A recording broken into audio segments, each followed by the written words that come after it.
I accidentally overheard my parents decided to leave everything to my brother. That was before Mom texted me, "Don't call" or "Don't come." It's over between us. I stared at the screen, set my tea down, and typed 2 words. Got it. The house was quiet, but my head rang like a fire alarm. If you've ever been erased by your own family, you know that silence can be the loudest thing in the room. By morning, my phone would explode with missed calls and pleas, but the night before, that's when I chose peace over permission. Keep watching. When people ask what my family was like, I usually smile and say, normal, because from the outside, we looked it. Dad owned 5 restaurants across Portland Hayes, family dining, painted in big gold letters on every sign.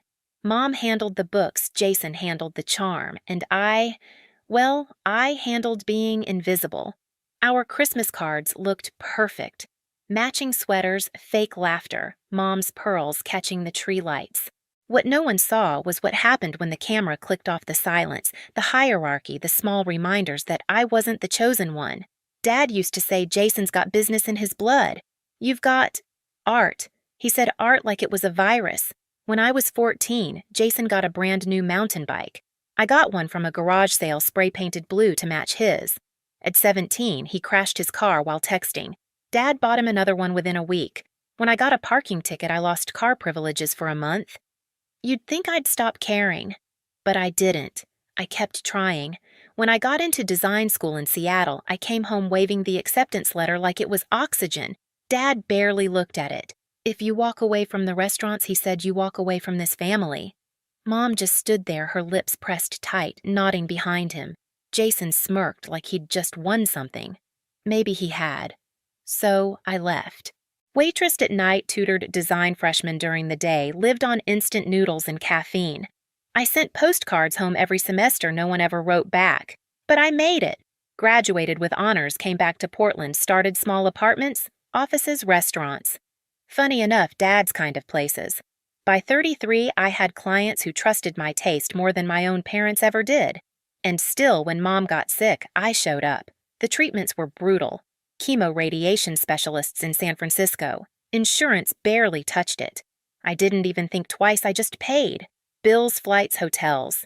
When she went into remission, she texted me, "Thank you for everything, sweetie." That was it. No call, no hug. Just that text. A few years later, Jason called with his big idea, a food truck. 6 months in, it crashed harder than his first car. I sent him 25 grand to keep him out of bankruptcy, then another 15 to help Dad's restaurants when equipment broke. He bragged about restructuring the business, never once mentioned my money. It's strange the way love makes you keep writing checks long after the account's overdrawn. I kept telling myself I was helping the family, that maybe this time they'd finally see me. But family isn't built on transactions. It's built on respect. And in our house, that word didn't exist for me. So when Dad called for another family dinner to discuss business, I said yes. I thought maybe finally they'd ask for ideas, not money. Instead, that dinner became the night I realized the truth. And later, standing on those stairs, hearing my father say, "Everything goes to Jason." I understood something I'd ignored my whole life. I was never part of the legacy. I was just the funding. I wasn't supposed to be home that night. The plan was to grab takeout crash early and forget about the awkward family dinner from the week before, the one where Dad had asked for $50,000 like he was ordering dessert. But when I realized I'd left my old design portfolio in their attic sketches from college I needed for a presentation I drove over, it was close to 7 p.m. The house glowed warm behind the curtains, the kind of light that used to mean safety. When I stepped inside, the smell of Mom's pot roast hit me first. For a second, it almost felt normal again. I set my keys down quietly, ready to call out, but then I heard my name, Dad's voice. Low, firm. Jason's the only one who actually cares about this family. He's the future. She just goes about her life. Jason's laugh followed, easy and smug. So it settled. Then everything goes to me. Dad's reply cut through me like glass. Everything. The house, the restaurants, the accounts. She's had enough from us already. Mom hesitated. Her fork clinked against her plate. She did pay for my treatment, Stephen. Dad's tone hardened. That was her choice. You don't reward someone for doing what they should have done out of love. And then Jason chuckled again. Guess it's official. I'm the heir. I froze at the bottom of the stairs, heart thudding so hard it drowned out their voices. They were rewriting history, years of sacrifices turned into background noise. I wanted to step in to shout that I wasn't asking for an inheritance, just decency. But I couldn't move. The part that broke me wasn't Dad's words, it was Mom's silence. She didn't defend me, didn't even whisper a protest, just kept eating. I backed away slowly, afraid the creak of the floor would give me away. My fingers brushed the banister cold and smooth like it was watching too. By the time I reached the door, my chest felt hollow. Driving home, my mind kept replaying it like a broken reel. Dad's voice saying everything to Jason. Jason, laughing, Mom, staying quiet. When my phone buzzed that night, I thought it might be guilt. Maybe Mom reaching out realizing I'd overheard. Instead, her text lit the screen like a match. Don't call or don't come. It's over between us. No punctuation, no explanation, just finality. For a full minute, I stared at the message. Then I set my tea down, typed 2 words. Got it. I didn't cry, didn't throw the phone, didn't beg to understand. The clock ticked, the tea went cold, and the quiet of my apartment pressed in until it felt like a living thing. If you've ever had someone you love erase you with a single sentence, you know that pain doesn't explode, it seeps. It rewrites every memory one by one. That night, I sat in the dark, scrolling through every payment I'd made for them, hospital bills, credit cards, restaurant utilities. Every dollar was proof of how much I'd tried to belong, and as I looked at the list, I realized belonging had never been on offer. I didn't sleep that night. The city was quiet outside my window, a thin mist crawling over the streetlights. I sat at my kitchen table phone, face down, staring at nothing. The text kept echoing in my head. Don't call or don't come. It's over between us. You'd think that kind of message would shatter a person, but I didn't break. I froze, the kind of stillness that happens right before a storm changes direction. When the first light of dawn spilled across my counter, I opened my laptop. Emails, invoices, auto payments, line after line of reminders that I'd been financing the same people who'd just cut me off. Mom's prescriptions, Jason's business debts, 2 restaurant utility bills, insurance premiums, all set to renew automatically. Every line tied me to them like an invisible chain. I scrolled once more, then clicked cancel on the first one. Then the next, and the next. Each click sounded louder than the last, a quiet rebellion, a sound only I could hear. I opened another tab, checked my balance. Months of work, late nights, sleepless deadlines, all drained for their crises. I whispered to the empty room, not anymore. By mid-morning, I'd cut every connection, no payments, no safety net, no access. Then I opened the folder that still sat on my table, the business proposal I'd brought to that family dinner. The one they had dismissed, laughed at, ignored. I flipped through each page, cost analysis, renovation plans, new branding concepts. My work, my time, my mind. They'd called it a waste. So I decided to make it worth something. That afternoon, I called a contact from the hospitality conference I'd attended months ago, a project manager at Pacific Restaurant Group. Hey, I said, keeping my tone light. Remember that sustainability concept I mentioned? I've got a full proposal ready. Can we see it? He asked. Tomorrow, I said. I hung up and leaned back in my chair. For the first time in months, the air in my apartment felt clean. That evening, Jason's name flashed on my phone screen. Then Dad's. Then Mom's. I didn't answer. Not because I didn't care anymore, but because I finally did for myself. By midnight, I'd cleared the last trace of them from my finances. The only thing left was silence. And in that silence, something new began, a kind of calm I didn't recognize. The calm of someone who's finally stopped begging to be loved by the wrong people. They wanted it to be over between us. Fine. I was going to show them what over really looked like. The next morning, my phone exploded with missed calls and texts. 37 calls before 9 a.m. to be exact. Mom, Dad, Jason, unknown numbers. Voicemails stacked one after another, their voices overlapping like static. Char Dad's voice cracked halfway through my name before he hung up. Jason's message was shorter. "You selfish brat, fix this." Mom's came last. Her tone was soft rehearsed. "Sweetheart, please call us." "This isn't like you." I muted the phone and went back to work. 3 design proposals due that week, 2 client meetings, and 1 very important email from Pacific Restaurant Group waiting in my inbox. When I opened it, my heart slowed. Subject: loved your concept. "Can we meet tomorrow to discuss partnership?" I smiled. They thought cutting me off would destroy me, but all it did was make room for something better. By noon, the calls turned desperate. Dad sent an email with the subject line, "Urgent, restore payments immediately."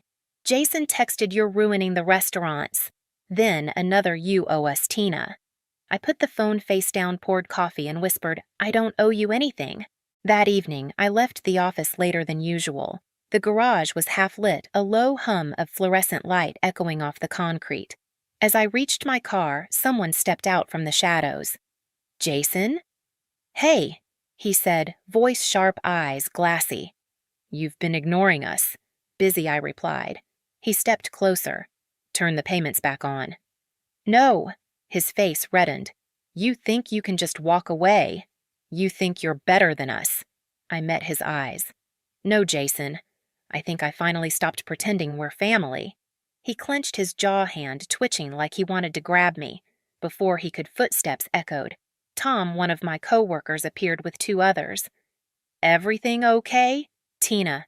Jason glanced at them, then back at me. "This isn't over." "Yes," I said quietly. "It is." He stormed off, muttering something about lawyers and betrayal, but the tremor in his voice told me he already knew he'd lost control. 3 days later, Madison showed up at my office. Her eyes were swollen, makeup smudged like she hadn't slept in days. "I'm sorry to come here," she said, holding a folder against her chest. "He doesn't know I'm here." I gestured for her to sit. "Jason." She nodded. "You need to see this." When she slid the folder across the desk, papers spilled out: receipts, bank statements, transaction summaries, restaurant funds wired to personal accounts, a Rolex purchase, Vegas trips, first-class flights to Miami, tens of thousands of dollars siphoned out of the restaurant's accounts over 3 years. I looked up. "You found this?" She nodded again. "I've been helping with bookkeeping since we got engaged. At first I thought the missing amounts were mistakes. But it's him. He's been stealing from your parents' business for years." She started crying. "I'm leaving him. I can't marry someone who steals from his own family." I leaned forward. "Madison, you just gave me exactly what I needed." The next afternoon, my phone buzzed again. "Dad, family meeting, tomorrow, 2 o'clock, Bridge Cafe downtown. No greeting, no question, just a demand." Perfect. Bridge Cafe smelled like burnt espresso and rain-soaked coats. They were already there when I arrived, Mom staring out the window, Dad sitting stiff, Jason scrolling his phone. When I approached the table, all 3 looked up in perfect unison like predators spotting prey. Dad spoke first. "Your childish tantrum is destroying the family business." I laughed softly. "Childish. You mean cutting off the money you used without asking Mom reached for my hand. Sweetheart, we can fix this. Just turn the payments back on." I pulled my hand away. "No." Jason leaned back, smirking. "She's bitter. Always has been." I opened my bag, pulled out a small stack of papers. "Funny. You might want to read these before calling me bitter." I laid Madison's folder on the table and slid it toward him. Receipts, bank transfers, every line item documented. Jason's smirk faltered. "What is this evidence?" I said. "Of how you've been stealing from the restaurants for 3 years." Dad snatched the papers. His face went pale, then red. "Where did you get this?" "From someone tired of cleaning up after him." Mom covered her mouth, whispering, "Jason." He shoved his chair back. "These are fake. She made them up." I leaned forward, voice calm. "I didn't make them up. Your fiancé gave them to me." His eyes widened. "Madison, she left you." I cut in. "Smart woman."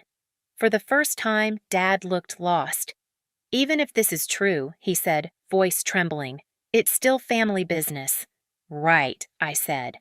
And family helps family remember, Jason sneered. You think you're better 'cause you make fancy houses for rich people? No, I said, standing, because I build something real, something that lasts. I reached into my bag again and placed another folder on the table, the business proposal they'd called a waste of time. I sold this to Pacific Restaurant Group yesterday, I said. $500,000. Mom's fork slipped from her fingers. Jason stared at me like he couldn't process words. Dad's face drained completely of color. They loved it, I continued. Said it's exactly the eco-friendly design they wanted for all 40 of their restaurants. Looks like my useless degree finally paid off. Jason slammed his hand on the table. You stole our idea. No, I said, calm as ever. You rejected it. Big difference. Silence stretched.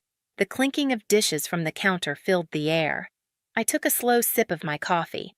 Let's see how your chosen son saves you now. Dad's voice came low, almost a growl. You'll regret this. Maybe I said gathering my things, but at least I'll regret it on my own terms. As I walked toward the door, Mom's voice followed weak and trembling. Tina. Please, I turned just enough to meet her eyes. You told me not to call, not to come. Remember, her lips parted, but no sound came. Outside, rain had started to fall, light steady cleansing. I stood under it for a moment, breathing in the air, letting the noise of the cafe fade behind me. For the first time in my life, I wasn't shaking. I wasn't scared. I was free. That night, I came home to quiet. No calls, no emails, no texts. I turned off the lights, poured a glass of wine, and opened my laptop. $500,000 sat in my account waiting. Not revenge money, not guilt money, just proof that I didn't need their permission to matter. For years, I'd been the one bailing them out. Now they'd have to learn how to survive without me. I closed my laptop, took a sip, and smiled to myself. Peace had a flavor. It tasted like freedom and Cabernet. 6 months passed before I heard anything. It was Aunt Patricia who finally called. Her voice carried that mix of pity and gossip only relatives can master. They lost everything, honey, she said. All 5 restaurants, gone. Bankruptcy filings, lawsuits, the works. Jason's facing charges embezzlement. Your father's working at a hardware store. Your mother, part-time at Macy's. I didn't say a word. Just looked out my office window at the city skyline, my team laughing in the next room. Patricia hesitated. They asked about you? I think they finally understand. I almost laughed. Maybe. But that understanding's too late. That night, I scrolled through my old messages. Mom's text still sat there glowing on the screen. Don't call or don't come. It's over between us. For the first time, I didn't feel pain reading it, just distance. I typed one last message, never sent it, just whispered it into the quiet. Got it. The next morning, I opened my studio early. The light poured in, clean and bright. The past felt smaller in that glow, like something I'd already outgrown. Sometimes the best revenge isn't loud, it's peace. No yelling, no begging, no proving anymore. Just the quiet satisfaction of walking away and watching the truth do its work. If you've ever had to choose distance over damage, you know exactly what that feels like. Share your story in the comments and don't forget to subscribe for the next one. You're not alone.